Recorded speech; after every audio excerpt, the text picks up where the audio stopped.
This week on The Inside Story, in just over 4 months, voters in the United States will decide the future of the country, sending either Biden or Trump to the White House for another 4 years. From foreign policy to reproductive rights, energy, and even social media, see the issues driving this year's presidential election. Now, on The Inside Story, USA Votes 2024.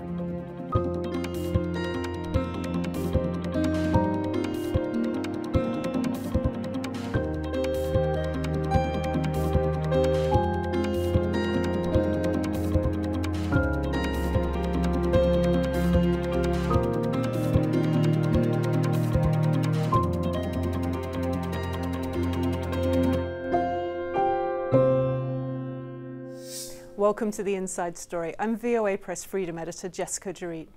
Our focus today, the 2024 US presidential elections, where the candidates stand on core issues and what a second term could mean for either one. We start with details on the first presidential debate between former President Donald Trump and incumbent Joe Biden.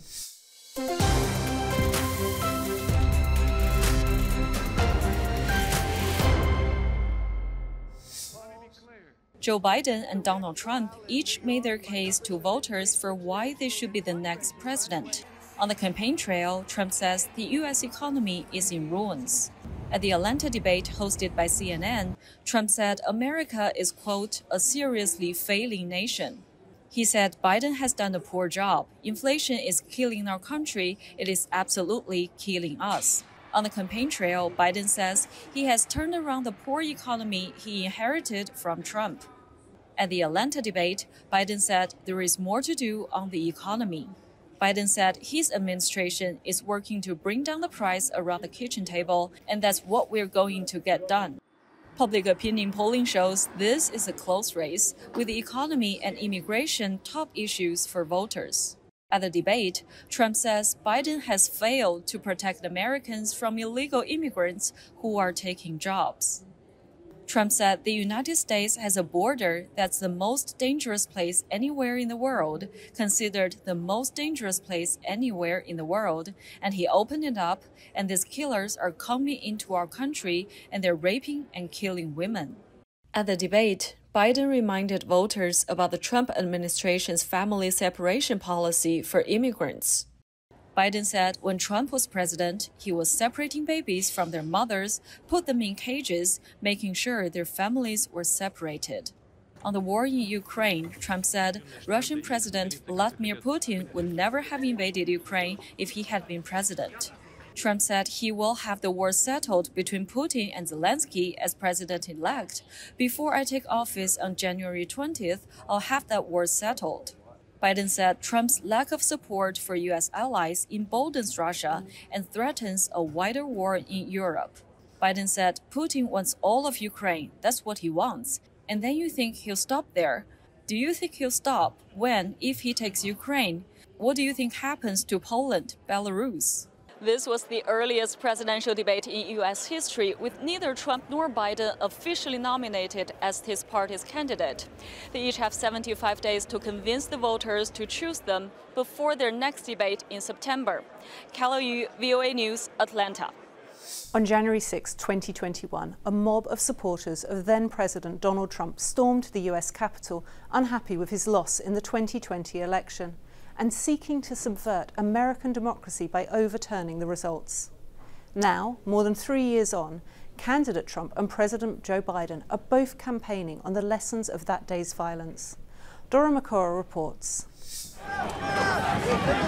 The violence of January 6, 2021 is so central to Donald Trump's re-election efforts Donald J. Trump and the J6 Choir that he opened a campaign rally with a song from men convicted of attacking the Capitol that day.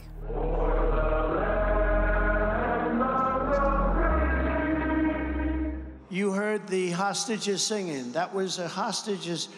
They're the J6 hostages, I call them. Crowds cheer when Trump refers to the insurrectionists as patriots and hostages, rather than as convicted criminals. But under Joe Biden, American patriots are being arrested and held in captivity like animals. In the song Trump recorded with the J6 prison choir, he recites the Pledge of Allegiance. It is incongruous to use the Pledge of Allegiance to support defendants of violent insurrection against the Capitol. So I think the critics are right on that regard. Of course, Donald Trump's excuse or his explanation would be that, in fact, these are real patriots. We will treat them fairly. And if it requires pardons, we will give them pardons. The Biden campaign is also talking about the January 6 violence, not as patriotism, but as threatening democracy. They were insurrectionists, not patriots. They weren't there to uphold the Constitution. They were there to destroy the Constitution. If reelected, he wants to pardon, quote, every one of them. Trump's assault on democracy isn't just part of his past. It's what he's promising for the future. How the 2021 violence impacts voting in 2024 depends on who you are, says political scientist Chris Edelson from American University. Some people will be galvanized by January 6th. Some people are horrified. Biden and Trump are both using January 6th as a warning for what might happen if the wrong person is elected president. Dora McQuarrie, VOA News, Washington. The leading presidential candidates could hardly be more different in policy or substance. But when it comes to a ban of the Beijing-based social network TikTok, they're mostly on the same page. Now, with the presidency online, both candidates have joined the platform they previously tried to take down. Tina Trim reports on what difference, if any, this will make on Election Day. The president is now on TikTok. It's my honor. Presumptive Republican presidential nominee Donald Trump joined TikTok this month. Chiefs or Niners? Two great quarterbacks, hard to decide. President Joe Biden did the same in February. It seems the often maligned social network is no longer a problem when there's a presidential election on the line. The entire social media world has changed in the 4 years between the last presidential election and this one. This is the first one in which TikTok is the dominant force that it is now. Both Biden and Trump were in favor of banning TikTok in the U.S., citing security concerns over its parent company's ties to the Chinese government. But with 170 million users in the U.S., 44% of them aged 18 to 29, TikTok represents a critical opportunity to win over young voters. Still, even as more Americans get their news on social media, a recent study finds it's not why they're there. When we asked about what reason you turn to these sites, I think entertainment was the top reason for every single one of them. And especially for TikTok, entertainment was a huge reason, and news was not a major reason that people were turning to the sites. TikTok users come across news indirectly through opinion or humor-based posts referencing current events. And unlike Facebook or Instagram, they're not posts by friends or family. On TikTok, the most common source of news is actually other people they don't know personally. The algorithm is feeding people things more so than they're following someone specifically. It's very, very difficult for any single social media account, even if it is the account of the president or the former president, to get all that much attention in the extremely crowded and chaotic landscape of social media presence. Marketing experts say building on the reach and reputation of online influencers is key. You need to have multiple voices putting out that message. Influencers obviously also have relationships with their followings. They're more trusted than perhaps a politician may be. You've got to figure out a way to, convey your message and explain why you'd be a better president in a way that's going to make sense and not turn people off on this platform that they've come to for fun. They haven't come to hear your political ad. In what's shaping up to be a close race, TikTok influencers might just be this election season's digital campaign managers. Tina Trin, VOA News, New York. The war in Ukraine is now in its third year after Russian forces invaded in February of 2022. The conflict's a major policy difference this election. Here's the latest. Joe Biden and Donald Trump both agree on the need to end the war in Ukraine, though foreign policy experts say Trump has been less specific about how to make that happen between Russian leader Vladimir Putin and Ukrainian President Volodymyr Zelensky. Serhiy Kudelia is an associate professor of political science at Baylor University. He advocated only for the need to start some types of talks or negotiations, and he said that he would be willing to engage in these negotiations between Putin and Zelensky, but he never expressed any or specified any of the designs or the future outline of this peace agreement.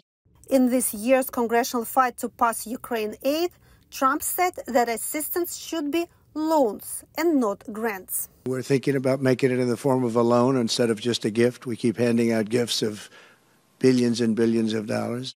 Trump says Europe should pay a greater share of helping Ukraine.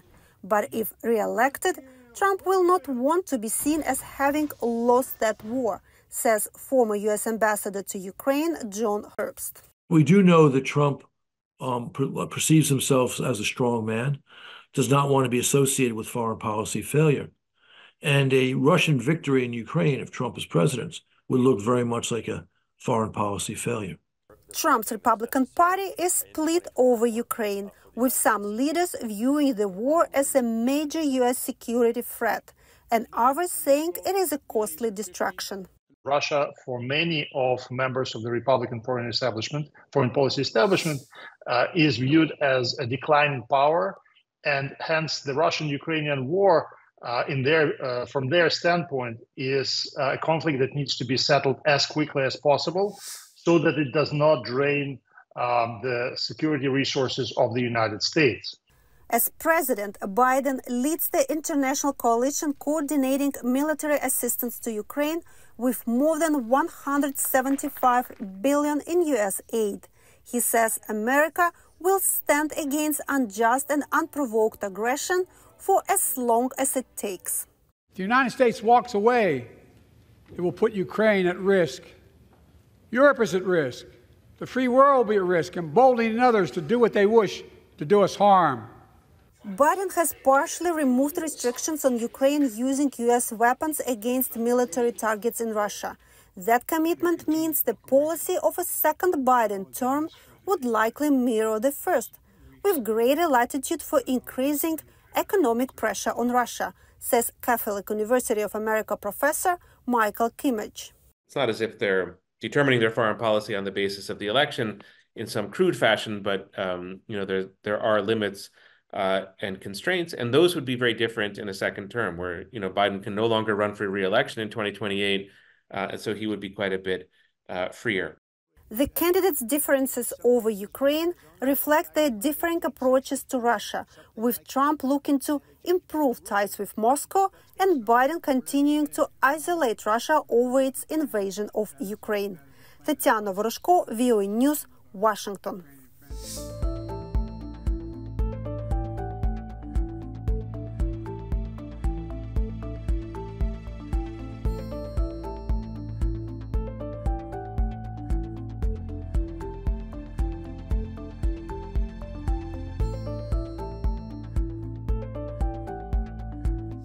In a first for the country's history, former President Trump faces the prospect of prison time after a New York jury convicted him of 34 felony charges. Tina Trin reports from New York on what that means for his campaign and election chances. Donald Trump was found guilty of falsifying business records as part of a conspiracy to suppress damaging information ahead of his 2016 election. Convicted during this presidential campaign, the ruling raises questions as to how Trump will continue that campaign if he's sent to prison. Former federal prosecutor Stephen Cohen does not expect Trump will be incarcerated soon. There will be intense post-trial motions, and then there will be an appeal. And that appeal will take months, if not more than a year.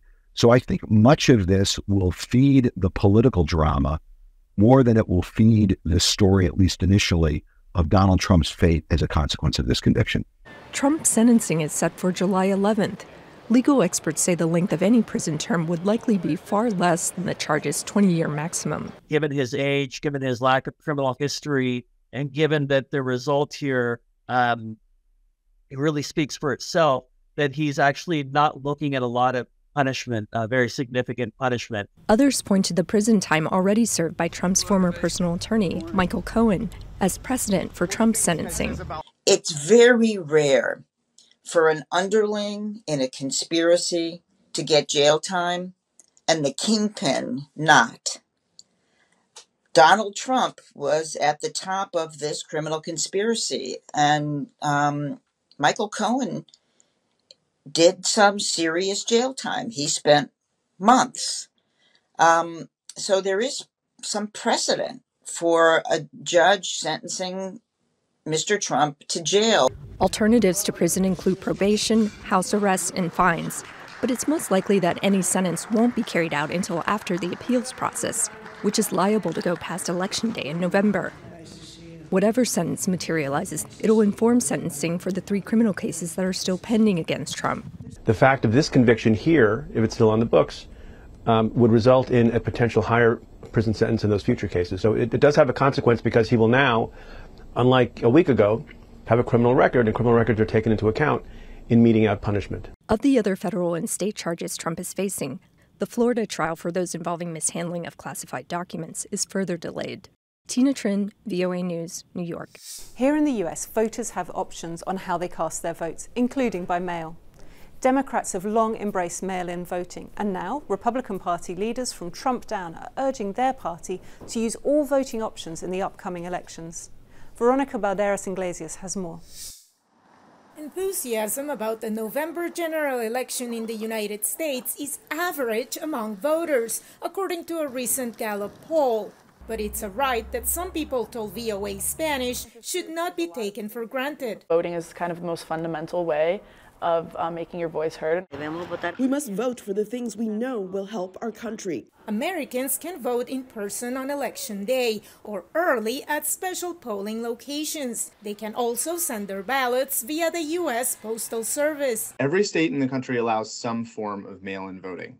The way that they differ is in how much they require an excuse, such as the voter being away from their home or their polling place on Election Day. Where states offer vote-by-mail programs instead of absentee ones, registered voters receive their ballots automatically before Election Day. Social distancing measures at the onset of the COVID-19 pandemic boosted mail-in voting.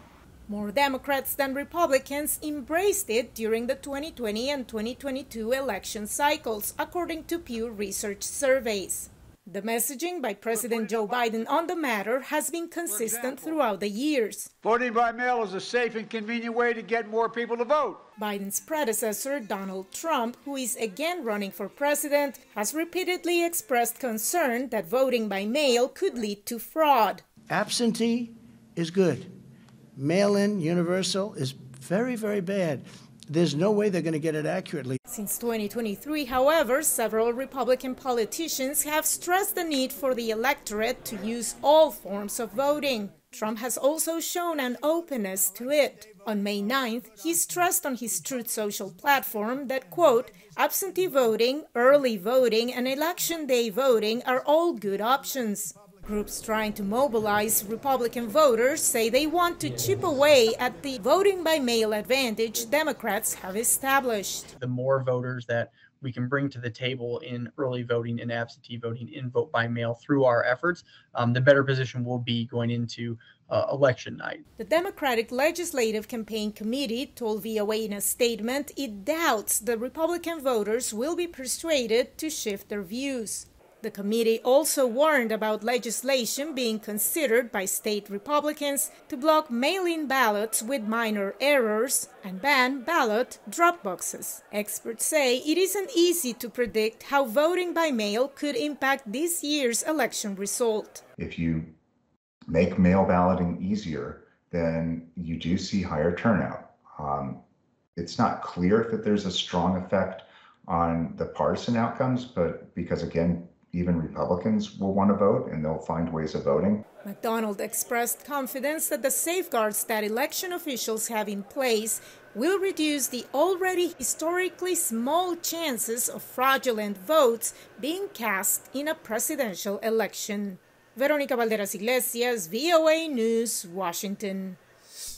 Women voters in the US are more than half of the total electorate. Issues like abortion access, contraception and family planning are very much on the ballot after the Supreme Court in 2022 overturned established law and ruled that the Constitution does not guarantee the right to an abortion. Let's see how that may influence voters this fall. Voters concerned about abortion rights played a major role in delivering wins to Democrats in the 2022 midterm elections. Legal abortion on demand! Now, 2 years after the U.S. Supreme Court overturned a constitutional right to abortion, Democrats argue reproductive rights are at stake in the 2024 election. We must confront the ugly truth that women sadly have fewer freedoms than they did just a few years ago. Democrats brought the Right to Contraception Act up for a vote last week in the U.S. Senate, arguing that nationwide access to birth control is threatened by Republicans. Many Republicans will say we're being overzealous and that there's no real threat to birth control. Well, they also said we were overreacting when we said Republicans were coming for Roe. They said we were overreacting when we said IVF and the right to build our families on our own terms. The act failed to win the 60 votes needed to advance. Republicans argued those protections could force some Americans to violate their belief that some forms of birth control are the same as abortion. Apparently, Americans are free to live out their deeply held moral and religious beliefs when they don't conflict with Democrats' policy positions. Republican presidential candidate Donald Trump announced publicly last month that he would not support a ban on birth control, after his earlier comments seemed to suggest otherwise. Republican senators have put forward their own bill to expand birth control access, arguing Democrats are playing politics in an election year. From the Senate to the White House, Democrats do not have anything to run on. No agenda that resonates with the American people. So instead, they are fear-mongering in the name of politics. Voters who say they would only choose a candidate for major office who shares their views on abortion reached a record high, 32% in a Gallup poll released this week. State-level efforts to protect abortion, contraception, and in vitro fertilization could play a major role in driving Democratic voter turnout. Catherine Gibson, VOA News. Another place where President Biden and candidate Trump differ is fossil fuels and the transition to clean energy in an attempt to stifle climate change. Veronica Balderas-Iglesias examines where each candidate stands and the agendas they say they'll champion with a return to the White House. During his time in office, President Joe Biden has made his views on climate change clear. My administration, the United States, has treated this crisis as an existential threat from the moment we took office, not only for us, but for all of humanity. Biden has expanded energy options, including solar and wind power. He has also put limits on oil and gas development on federal lands. Environmental advocates want more. It's critical that he take action to show that he's actually willing to confront fossil fuels, because that is what will actually incite environmentalists.